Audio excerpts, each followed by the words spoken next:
Okay तो हमने question I think 13 या 14 कल किया था, 13 किया था. That was also very similar to this.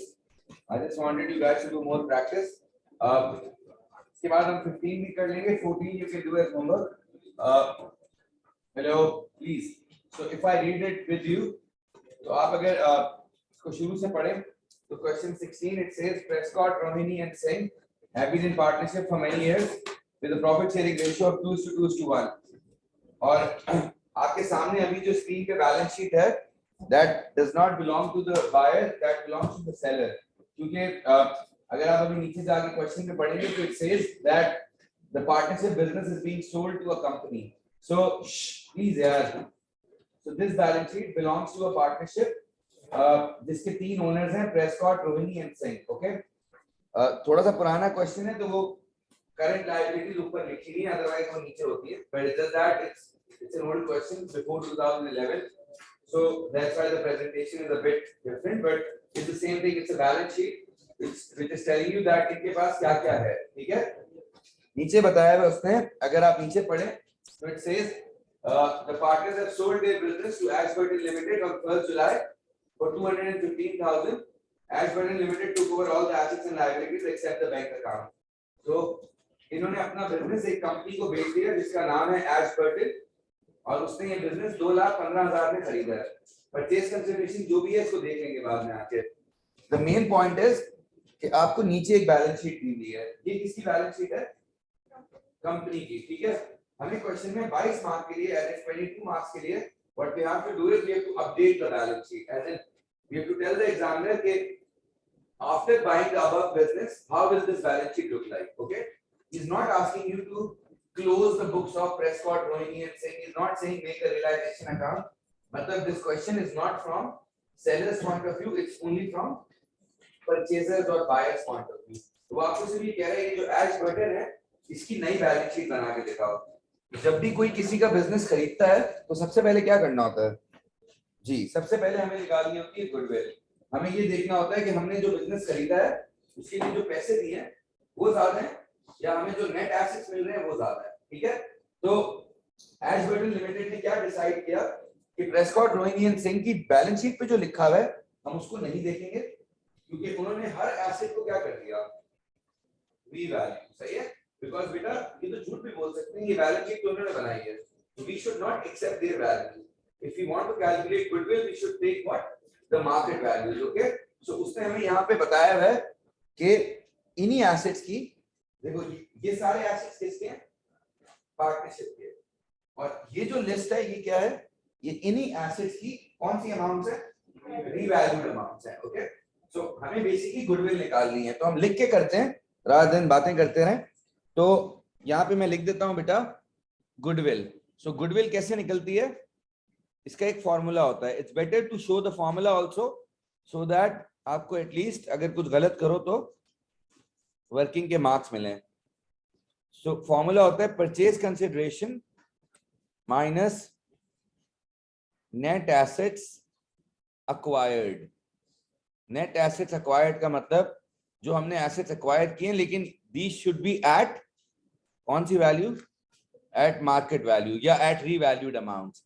Like for example अगर हम इस क्वेश्चन से समझने की कोशिश करें तो we are buying the business for 2,15,000. Agreed, लेकिन यहाँ लिखा हुआ है कि हम ये बिजनेस 2,15,000 में खरीद रहे हैं. सही है, ये जो 1 2 3 है ना ये उसका ब्रेकअप है, इसको देख लेंगे बाद में. अभी तो हमने ये देखना है कि हम बिजनेस कितने का खरीद रहे हैं and what are we getting instead of it. तो हम बेसिकली ये बिजनेस खरीद के हमें मिल क्या क्या रहा है?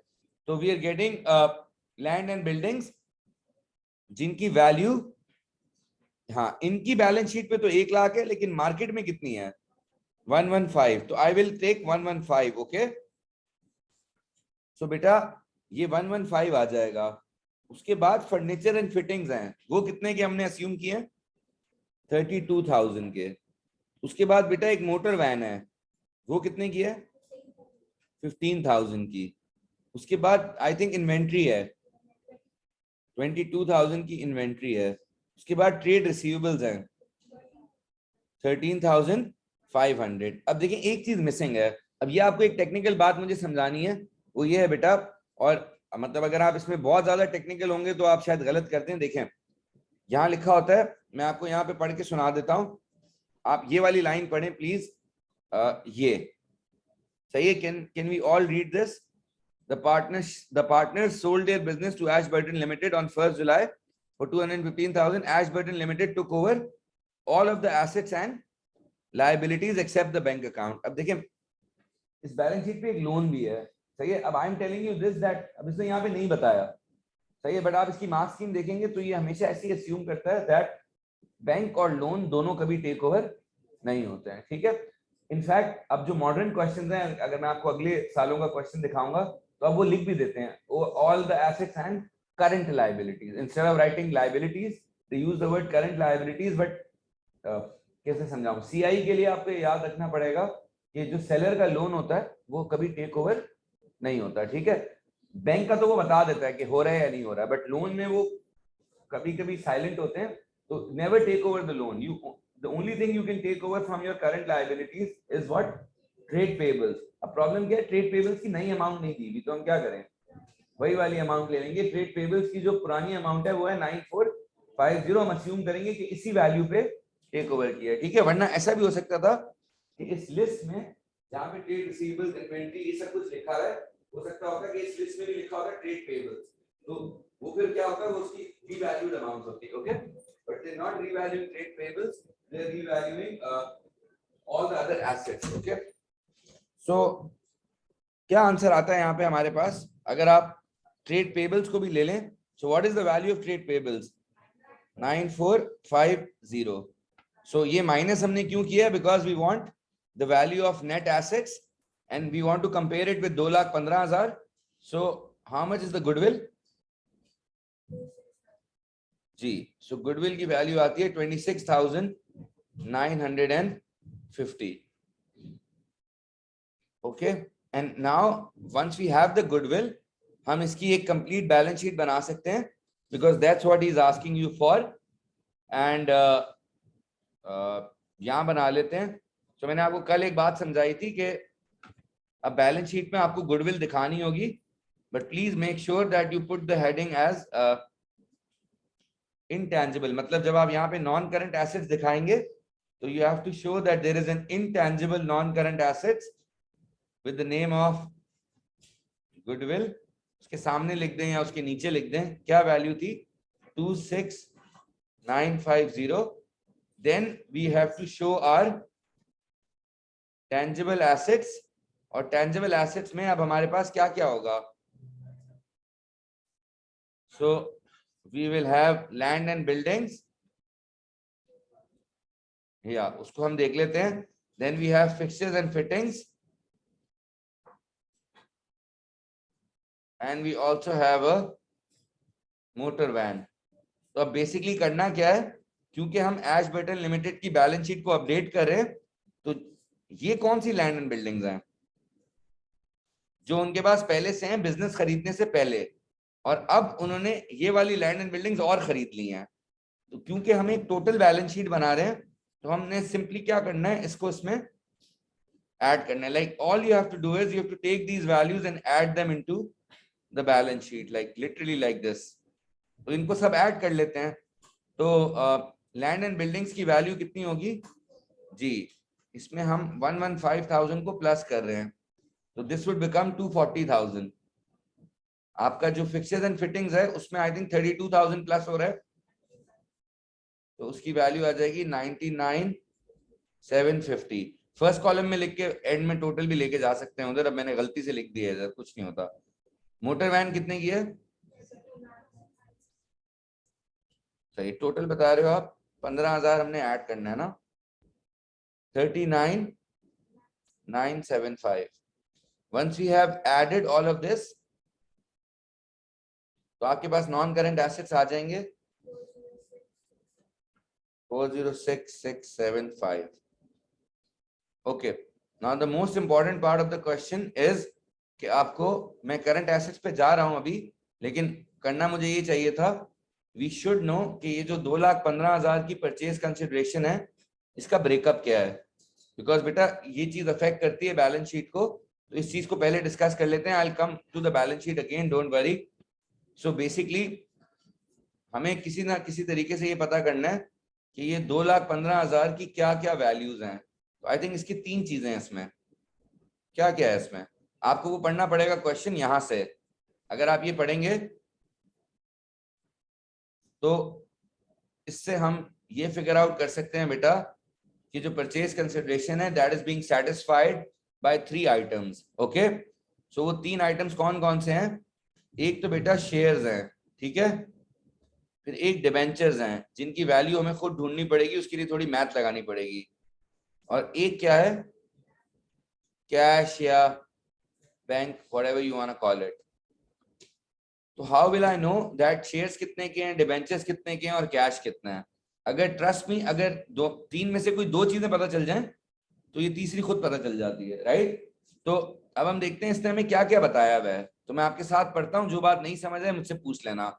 तो पहली एडजस्टमेंट में एग्जामिनर कह रहा है we will issue 100,000 shares of $1 but at a premium of $0.5। इसका मतलब एग्जैक्ट इसका मतलब ये कि हमने जो शेयर दे रहा हूं उसकी मार्केट वैल्यू 1.5 है, तो इसका मतलब है मैं मेरी परचेज कंसिडरेशन में से $150,000 तो कहां से सेटिस्फाई हो रहे हैं?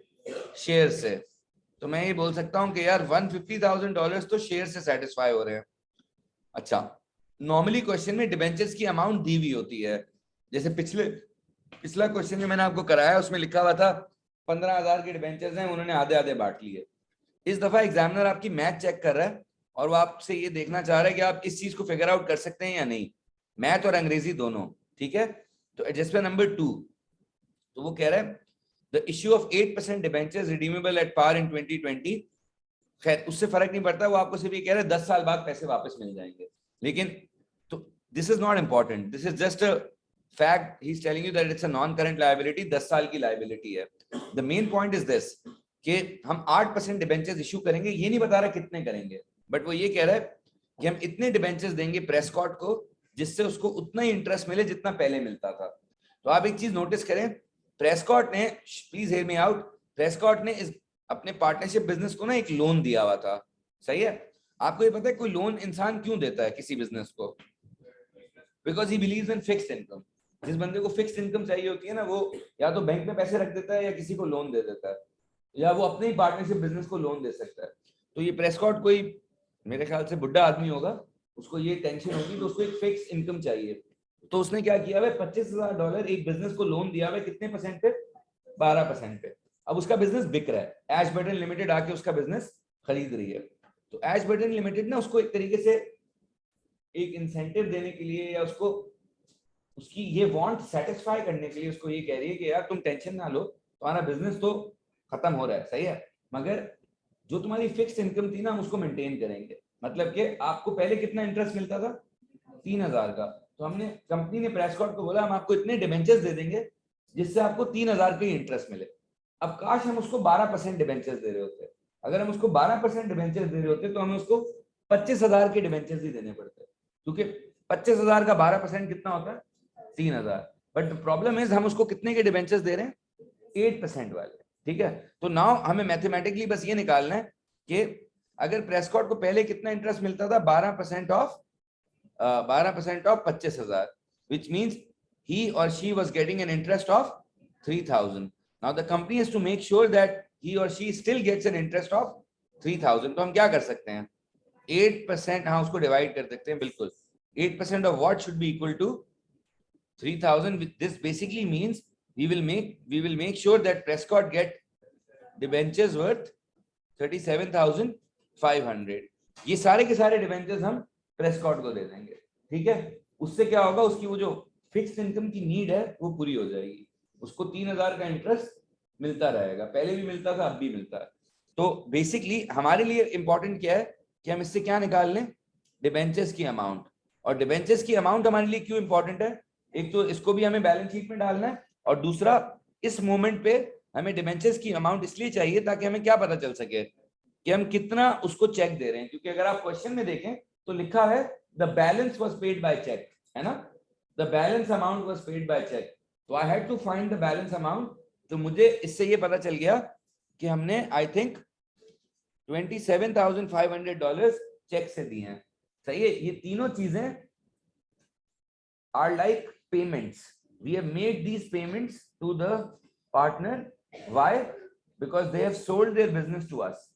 तो हमें उनके एसेट्स वगैरह मिल गए और ये हमने उनको दे दिया। तो इसको भी हमें अपनी बैलेंस शीट में इंकॉर्पोरेट करना पड़ेगा। कैसे करेंगे वो हम अभी आएंगे उस पर। अभी तो हम करंट एसेट पे पहुंचे थे। तो करंट एसेट में इन्वेंट्री, तो इन्वेंट्री का आप बताओ क्या करें? वही करें जो बाकी एसेट्स के साथ किया है। देखो हमारे पास एक इन्वेंट्री है पहले से, लेकिन हमने वो पार्टनरशिप की इन्वेंट्री भी खरीद ली, इनफैक्ट उसको रीवैल्यू भी कर दिया। तो 22,000 की इन्वेंट्री हमने उनसे ली है और हमारे पास पहले कितने की है? तकरीबन उतनी हमारे पास भी है। तो हमारे पास अब टोटल इन्वेंट्री कितनी हो जाएगी? आप सही बता रहे थे, 44,875। Same goes for trade receivable. मैं टीआर लिख रहा हूँ, हाँ सॉरी। ट्रेड रिसीवेबल्स भी हमने उनसे ले लिए हैं 13,500। सही है। और पहले कितने थे? 14,363। तो कितने हो गए? 27,863। अच्छा कोई मुझे ये बता सकता है यार, जैसे मोटर वैन तो रीवैल्यू हो सकती है, एसेट्स तो रीवैल्यू हो गए, इन्वेंट्री भी हो गई रीवैल्यू, ये रिसीवेबल्स कैसे रीवैल्यू होते हैं? गुड। रिसीवेबल्स को रीवैल्यू करने का मतलब है रीअसेस करो। आप ये देखो कि अगर पार्टनरशिप अपनी बैलेंस शीट पे बता रहा है कि इसके रिसीवेबल्स कितने हैं 14,850, तो उन्होंने कंपनी ने जब उनके रिसीवेबल्स लिए होंगे ना, उनको असेस किया होगा। उसमें कुछ ऐसे लोग होंगे जिन्होंने 6-6 महीने से शायद पैसे नहीं दी, उसको हटा दिया होगा ताकि रियलिस्टिक वैल्यू पता चले। तो जो हमने एक्चुअली उनसे रिसीवेबल्स लिए हैं उनकी रियलिस्टिक वैल्यू 13,500 थी, और हमारे अपने रिसीवेबल्स तो थे ही कितने 14,363, तो उसमें ऐड कर लिया तो बेटा ये आ जाता है 27,863। What about bank?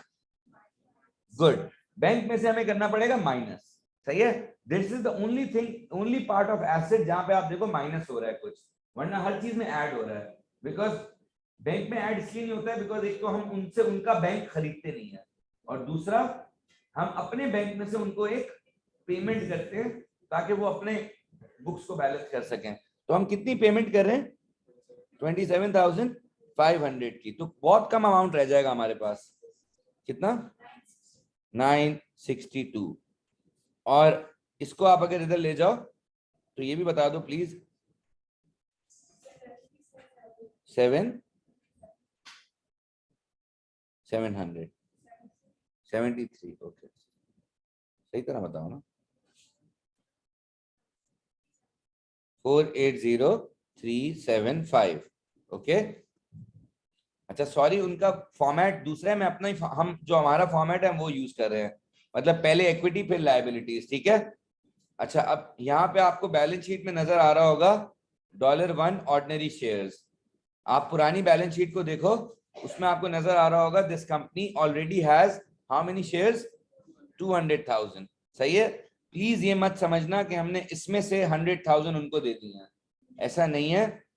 हमने 100,000 शेयर्स और इशू किए हैं। मतलब हमने इस कंपनी की इक्विटी को 2 लाख से, as a number of shares को 2 लाख से कितना बना दिया है? 3 लाख, क्योंकि 1 लाख शेयर्स और इशू हो रहे हैं। देखें, द इशू ऑफ 100,000 शेयर्स। और जब भी बिजनेस खरीदते हैं हमें शेयर इशू ही करने पड़ते हैं, क्योंकि भैया हम उसको पैसे की जगह कैपिटल दे रहे हैं एक तरीके से। तो कह रहे हैं आप पार्टनर बन जाओ या बिजनेस में हिस्सेदार बन जाओ इंस्टेड ऑफ टेकिंग मनी। तो हम उसको कितने के शेयर्स दे रहे थे? वापस आते हैं इस डायग्राम पे। हाँ जी, शेयर्स कितने के दे रहे थे? 150,000। तो ये पूरा 150,000 ऐड कर दूं? ठीक है। ऐसा क्यों? गुड, क्योंकि 50,000 प्रीमियम है, उसको प्रीमियम में ऐड करेंगे। बिकॉज जो शेयर इशू करता है उसको हमेशा पार और प्रीमियम का ख्याल होता है। सही है।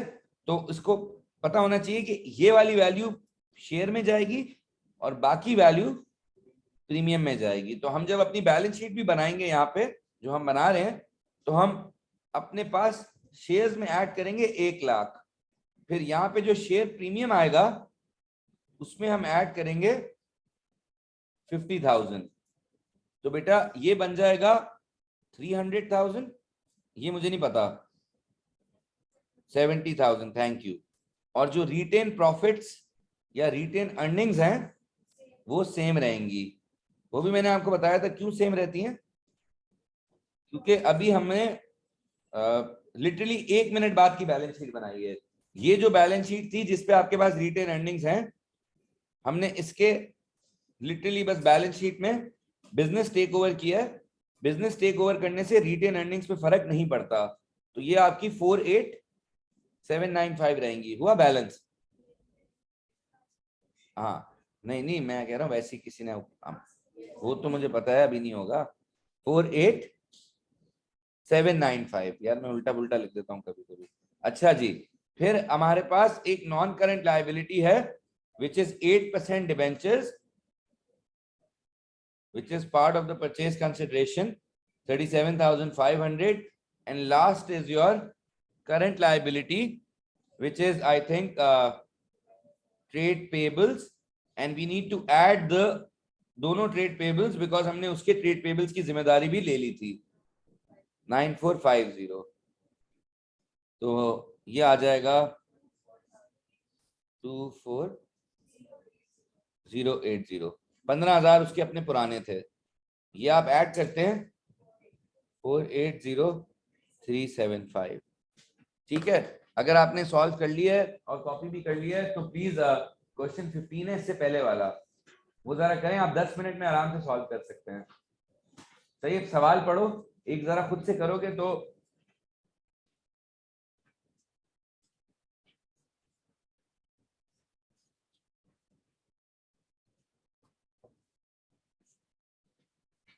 ठीक है। तो क्वेश्चन 15,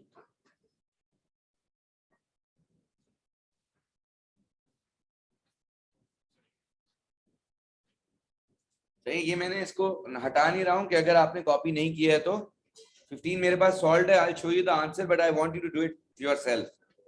मैं आपको 15 मिनट बाद उसका आंसर दिखा दूंगा, आप लोग खुद सॉल्व करें, मैं तब तक अटेंडेंस भी कर रहा हूँ। तो पहले जो 8 बजे वाला बैच है उसमें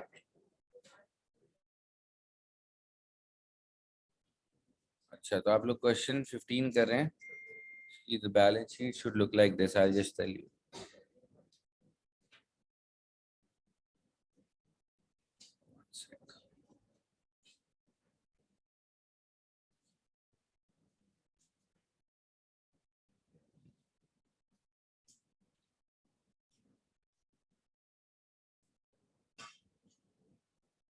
ये आपका उसका ब्रेकअप है परचेज कंसिडरेशन का। 1801 है आपका, 41 आ रहा है, 01 था, 01। आप चेक करो कोई, यार 1801 यार।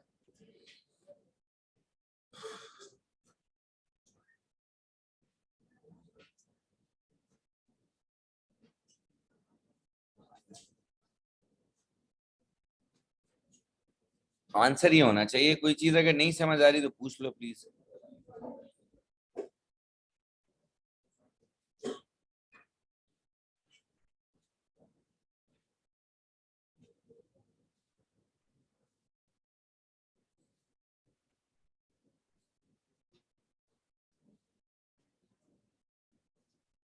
अच्छा, share premium is simply just है 65